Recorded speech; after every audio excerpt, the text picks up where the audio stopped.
Imagine standing in the dead center of the Australian continent. For hundreds of miles, there is nothing but flat red sand and low scrub. And then, right out of the earth, this massive mountain of rock rises up. To most of the world, this is Ayers Rock, or Uluru. It spans 5 miles around its base, towers higher than the Eiffel Tower, and glows a deep orange when the sun hits it.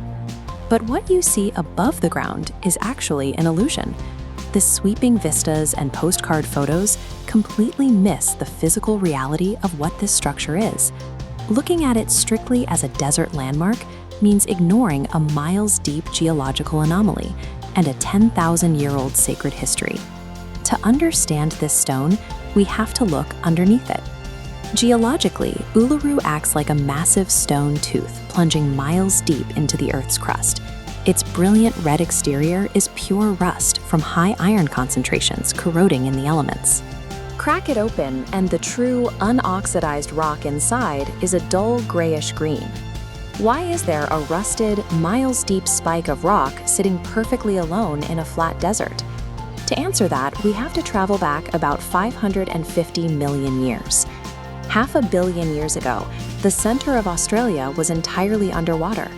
Rainwater constantly eroded nearby mountain ranges, washing immense amounts of sand and gravel down into a deep marine basin. Over millions of years, the crushing weight of the ocean above compressed that sand.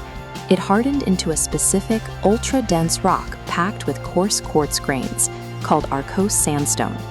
Then, around 400 million years ago, massive tectonic shifts forced the Earth's crust to collide. The lateral pressure crushed those flat underwater layers together. Imagine laying a thick phone book flat on a table and pushing the ends toward the middle. The pages buckle and bend sharply upward. That is exactly what happened to the rock layers that would eventually become Uluru. The force was so immense that it took horizontal bedrock and tilted it to a sheer 85-degree angle. Over millions of years, the softer surrounding stone eroded away, leaving this solitary vertical block standing alone. Tectonic violence and deep time created the physical shape of the stone. But the meaning of this site comes from the people who eventually discovered it. The Anangu people are the traditional custodians of this region. They have lived alongside this rock for at least 10,000 years, making their culture one of the oldest continuous societies on the planet. To them, the landscape was shaped during a period known as the Chukorpa. Outsiders often translate this as the dream time, but it operates as a highly integrated system of law, ecological survival, and recorded history. When Western geologists look at the base of Uluru, they see random patterns of water and wind erosion. When the Anangu look at those exact same crevices, they read the physical scars and remnants of ancestral beings. A deep fissure across the stone records a battle wound from a conflict between legendary python figures. A series of small potholes near a watering hole marks the exact spots where ancestors walked across the rock when it was still soft mud.